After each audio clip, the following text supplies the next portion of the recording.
कैसे हैं दोस्तों। आशा करते हैं आप सब बहुत अच्छे होंगे और आपकी पढ़ाई भी बहुत अच्छी चल रही होगी। आप देखना शुरू कर चुके हैं एग्ज़ाम बूस्टर स्टडी चैनल। मैं अनूप कुमार। आज हम आपके लिए लेकर आए हैं कक्षा 6 एनसीईआरटी भूगोल के पाठ 4 से पृथ्वी की गतियों से संबंधित बुक को आज हम पढ़ेंगे, जो पूर्णतः एनसीईआरटी आधारित है और पूरे उत्तर प्रदेश में जहाँ जहाँ भी एनसीईआरटी पूछा जाता है उन सभी एग्ज़ामों के लिए ये एनसीईआरटी बुक आपके भूगोल की समझ को बहुत ही अधिक समझ को विकसित करेगी। तो देर न करते हुए शुरू करते हैं। तो आप जानते हैं पृथ्वी की गतियाँ। क्या आपको मालूम है कि जिस पृथ्वी पर बैठकर आप पढ़ रहे हैं या खेल रहे हैं, यह पृथ्वी लगातार घूम रही है और हमें इसका एहसास भी नहीं होता। पृथ्वी कैसे घूमती है, आइए इसका पता करें। सौरमंडल के सभी पाठ ग्रह अपने अक्ष पर लट्टू की भांति घूमते हुए अपनी अपनी कक्षा में सूर्य की परिक्रमा करते हैं। इसी प्रकार हमारी पृथ्वी भी अपनी धुरी पर घूमते हुए सूर्य के चारों ओर परिक्रमा करती है। अब थोड़ा सा देख लीजिएगा, आप भी एक लट्टू नचा कर देखिए कि वह कैसे नाचता है। अपने अनुभवों को कक्षा में साथियों के साथ साझा करिए। तो इसका एक चित्र दिखाया गया है, वहाँ पे आपको इस तरह से समझ लेना है। आगे देखेंगे, पृथ्वी का अपनी धुरी पर घूमना घूर्णन, पृथ्वी का परिभ्रमण, घूर्णन कहें या पृथ्वी का परिभ्रमण या रोटेशन कहलाता है। इसी प्रकार पृथ्वी द्वारा अपनी अक्ष में सूर्य के चारों ओर परिक्रमा, परिभ्रमण या रोटेशन, रोवेलेशन कहलाता है। पृथ्वी का अक्ष एक काल्पनिक रेखा है जो दोनों ध्रुवों से होकर जाता है। पृथ्वी इसी अक्ष के पारित घूर्णन करती या घूमती है। पृथ्वी का अक्ष उसके कक्षा तल पर बने लंब से 23.1/2 डिग्री झुका हुआ है। दूसरे शब्दों में पृथ्वी का अक्ष पृथ्वी के कक्षा तल से 66.1/2 का कोण बनाता है। इस झुकाव को पृथ्वी के अक्ष का झुकाव कहते हैं। इस अक्ष के उत्तरी सिरे पर उत्तरी ध्रुव और दक्षिणी सिरे पर दक्षिणी ध्रुव है। इस चित्र के माध्यम से आप देख सकते हैं, ऊपर जो है वो उत्तरी ध्रुव है और नीचे की तरफ दक्षिणी ध्रुव है। पृथ्वी पश्चिम से पूर्व दिशा में घूमते हुए 24 घंटे में एक घूर्णन पूरा करता है। घूर्णन की इस समय अवधि को एक पृथ्वी दिवस या अर्थ डे कहते हैं। यह पृथ्वी की दैनिक गति है। इस गति के कारण ही दिन और रात होते हैं।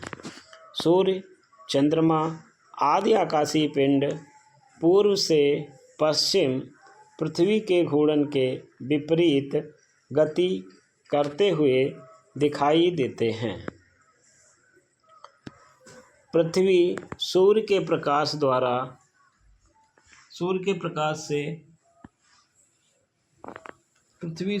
प्रकाश एवं ऊष्मा प्राप्त करती है। पृथ्वी का आकार लगभग गोल है, इसलिए एक समय में इसके आधे भाग में ही सूर्य का प्रकाश पड़ता है। सूर्य की ओर वाले भाग में दिन होता है तथा सूर्य के विपरीत भाग में रात होती है। पृथ्वी ग्लोब पर जो वृत्त दिन तथा रात को विभाजित करता है उसे प्रकाश व्रत या प्रदीप्त व्रत कहते हैं। आइए करके देखें। पृथ्वी के प्रतिरूप ग्लोब के सामने खड़े होकर उसे बाएं से दाएं घुमाइए। इस प्रकार ग्लोब पश्चिम दिशा से पूर्व दिशा की ओर गति करेगा। हमारी पृथ्वी भी इसी प्रकार घूर्णन करती है। इस कारण सूर्य, चंद्रमा आदि इसके विपरीत पूर्व से पश्चिम दिशा में गति करते दिखाई देते हैं। पृथ्वी की घूर्णन गति का प्रभाव आप जान पाएंगे कि जब पृथ्वी घूमती है तो उसका हमारे पृथ्वी या सौरमंडल पर क्या प्रभाव पड़ता है। तो आप जान पाएंगे पृथ्वी की घूर्णन गति के कारण क्रमशः दिन और रात होते हैं। सूर्य, चंद्रमा आदि आकाशीय पिंड पूर्व दिशा से पश्चिम दिशा की ओर गति करते हुए प्रतीक होते हैं। पृथ्वी की वार्षिक गति या हम कहें परिक्रमण गति। पृथ्वी जब सूर्य का चक्कर लगाती है तो उसे हम परिक्रमण गति कहते हैं। पृथ्वी अपनी धुरी पर घूमने के साथ साथ दीर्घवृत्ताकार कक्ष में सूर्य के चारों ओर परिक्रमा भी करती है। यह 365 सही 1/4 दिन यानी 365 दिन 6 घंटे में सूर्य की एक परिक्रमा पूरी करती है। यह पृथ्वी की परिक्रमा गति कहलाती है। यह पृथ्वी की वार्षिक गति है। सामान्यतः एक वर्ष में 365 दिन होते हैं। प्रत्येक वर्ष के अतिरिक्त 6 घंटे को हर 4 वर्ष में एक अतिरिक्त दिन यानी 24 घंटे के रूप में जोड़ दिया जाता है। इसलिए यह चौथा वर्ष 366 दिन का होता है। इसे ही अधिवर्ष या लीप ईयर कहते हैं। अधिवर्ष में फरवरी माह 28 दिन के बजाय 29 दिन का हो जाता है या होता है। हमें कभी गर्मी लगती है तो कूलर एवं पंखे का सहारा लेना पड़ता है और कभी भीषण ठंड में आग तपानी पड़ती है। कभी दिन सुहावने होते हैं तो कभी वर्षा से बचाव के लिए छतरी का प्रयोग करना पड़ता है। ऐसा क्यों होता है, आइए पता करें। पृथ्वी सूर्य के चारों ओर दीर्घवृत्ताकार पथ पर परिक्रमा करती है। पृथ्वी के अपने अक्ष पर 23.1/2 डिग्री झुकाव होने और सूर्य के चारों ओर चक्कर लगाने के कारण ऋतु परिवर्तन होता है। सूर्य से पृथ्वी की औसत दूरी लगभग 15 करोड़ किलोमीटर है जो बदलती रहती है। 3 जनवरी को पृथ्वी सूर्य से सर्वाधिक निकट होती है। इस स्थिति को उपसौर्य कहते हैं। इन चीज़ों को आप अच्छे से देख लेंगे। पृथ्वी दीर्घवृत्ताकार कहाँ होती है यानी पृथ्वी का झुकाव कहाँ ज़्यादा होता है तो 23.5 डिग्री सूर्य के चारों चक्कर लगाती है तथा सूर्य के चक्कर लगाने से ही ऋतु परिवर्तन होता है। ठीक है। सूर्य से पृथ्वी की जो दूरी है वो 15 करोड़ किलोमीटर है और कभी पृथ्वी जो है सूर्य के बहुत निकटतम होती है और कभी जो है सबसे दूर होती है। तो 3 जनवरी को पृथ्वी सूर्य से अधिकतम निकट होती है और 4 जुलाई को पृथ्वी सूर्य से अधिकतम दूर होती है। इस स्थिति को अपसौर्य कहते हैं। आपने अनुभव किया होगा कि प्रातः एवं सायंकाल की तुलना में दोपहर को सूर्य के प्रकाश एवं ऊष्मा की तीव्रता अधिक होती है। दोपहर में सूर्य की किरणें सीधी पड़ती हैं तथा प्रकाश कम क्षेत्र में फैलता है, इसलिए प्रकाश की तीव्रता अधिक होती है। इस प्रकार प्रातः एवं सायंकाल में सूर्य की किरणें तिरछी पड़ती हैं तथा अधिक क्षेत्र में फैलता है, इसलिए इस समय प्रकाश की तीव्रता दोपहर की तुलना में कम होती है। सूर्य से प्रकाश एवं ऊष्मा के रूप में प्राप्त ऊर्जा को सूर्यातप कहते हैं। पृथ्वी के अक्ष का झुकाव वर्ष भर एक ही ओर रहता है। पृथ्वी के अक्ष के झुकाव और सूर्य के चारों ओर परिक्रमा करने के कारण ही ऋतु परिवर्तन होता है। यदि पृथ्वी अपने अक्ष पर न झुकी होती तो परिक्रमण गति के बावजूद ऋतु परिवर्तन नहीं होता। वर्ष भर दिन और रात समान अवधि 12-12 घंटे के होते हैं। एक ही दिशा में पृथ्वी के झुकाव को समझने के लिए मैदान पर एक बड़ा दीर्घ वृत्त बनाइए। छड़ी में लगा हुआ एक झंडा लीजिए। दीर्घ वृत्त वाली रेखा पर कहीं भी खड़े हो जाइए। वहाँ से दूर स्थित किसी पेड़ के सबसे ऊपरी हिस्से के किसी बिंदु को झंडे से दिखाइए। झंडे को उसी स्थिति बिंदु की तरफ रखते हुए दीर्घ वृत्त पर चलिए। आप देखेंगे कि झंडा हमेशा एक ही दिशा में झुका रहता है। ठीक इसी प्रकार पृथ्वी का अक्ष हमेशा एक ही दिशा में झुका रहता है। अब हम जानेंगे ऋतु परिवर्तन कि हमारी पृथ्वी पर ऋतुएं कैसे बदलती हैं। पृथ्वी के अपने अक्ष पर 23.1/2 डिग्री झुकी होने के कारण वर्ष भर सूर्य कर्क रेखा और मकर रेखा के मध्य गति करता प्रतीक होता है, अर्थात यह वर्ष के 6 माह उत्तरी गोलार्ध तथा 6 माह दक्षिणी गोलार्ध में अधिक सूर्यातप प्रदान करता है। चित्र संख्या 4.5 को ध्यान से देखिए। 21 जून को सूर्य कर्क रेखा पर सीधा चमकता है। इस स्थिति को सूर्य का उत्तरायण होना या ग्रीष्म संक्रांति कहते हैं। इस समय कर्क रेखा पर सर्वाधिक सूर्यातप प्राप्त होता है। उत्तरी गोलार्ध में अंटार्कटिक वृत्त के उत्तर पूरे भाग में दिन होता है। इसी प्रकार दक्षिणी गोलार्ध में अंटार्कटिक वृत्त के दक्षिण पूरे भाग में रात होती है। इस समय उत्तरी गोलार्ध में ग्रीष्म ऋतु तथा दक्षिणी गोलार्ध में शीत ऋतु होती है। इस प्रकार से आप ऋतुओं का परिवर्तन देख सकते हैं। यानी कि 21 जून,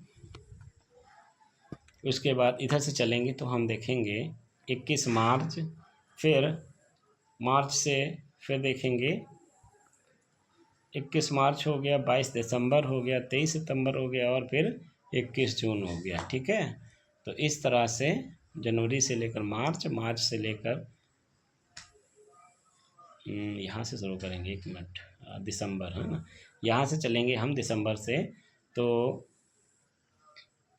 3 महीने के बाद मार्च पहुँचेंगे, मार्च के बाद फिर जून पहुँचेंगे, जून से फिर सितंबर और फिर दिसंबर। इस तरह से सूर्य पश्चिम से पूर्व की तरफ घूमता रहता है और हमारा ऋतु परिवर्तन होता रहता है।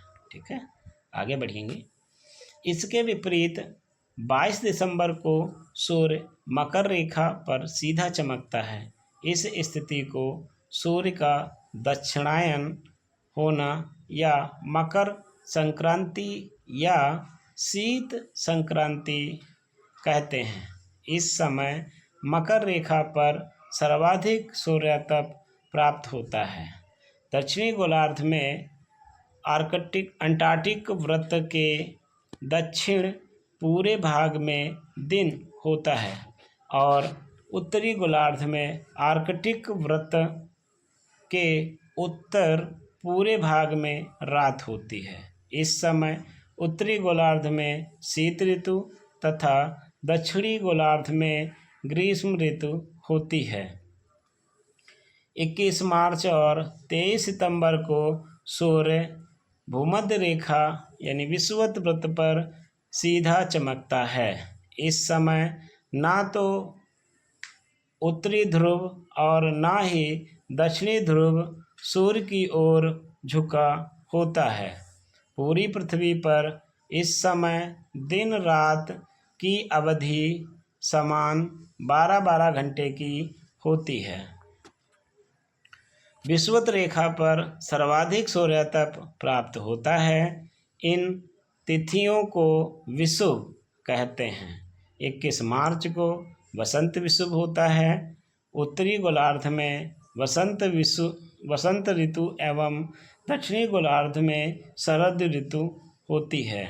इसी प्रकार 23 सितंबर को शरद विषुव होता है। उत्तरी गोलार्ध में शरद ऋतु एवं दक्षिणी गोलार्ध में वसंत ऋतु होती है।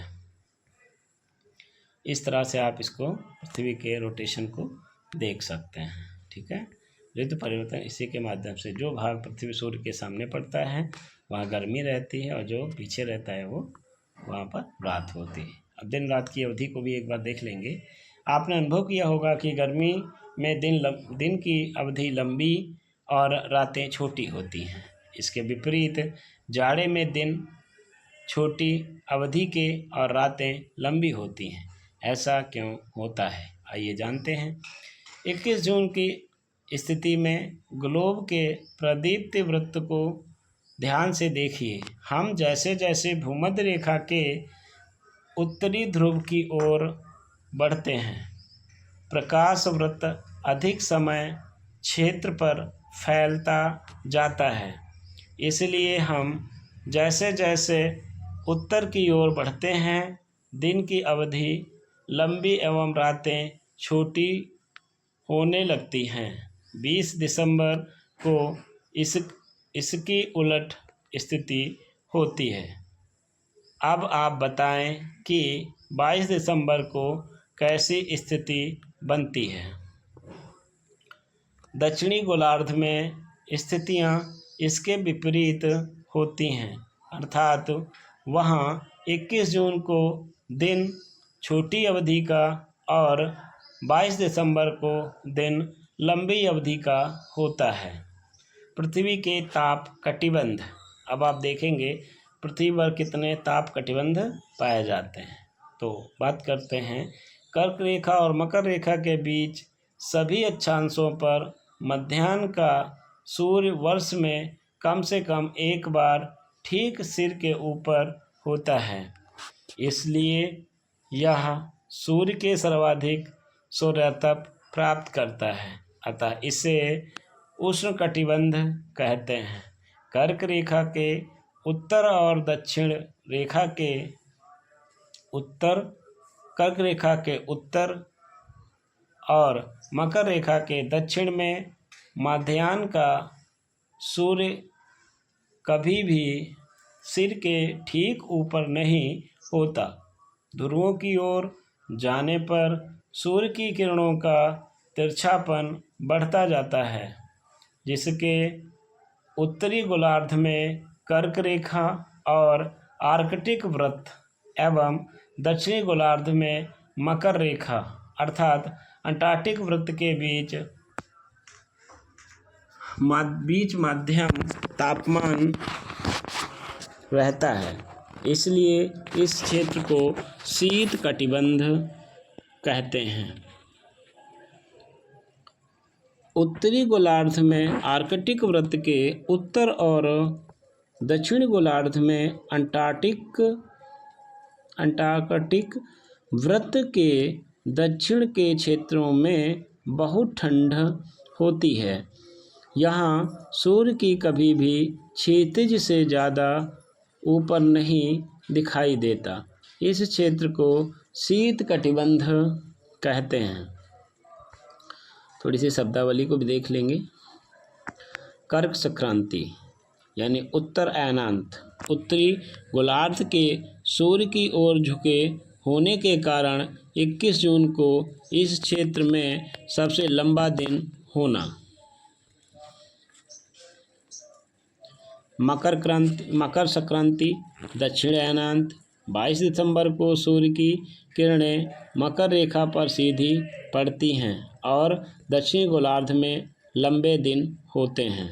विषुव 21 मार्च एवं 23 सितंबर को सूर्य की किरणें विषुव वृत्त पर सीधी पड़ती हैं और दिन और रात बराबर होते हैं। इस तरह से आपका ये जो लेसन है पृथ्वी की गतियाँ ये समाप्त होता है।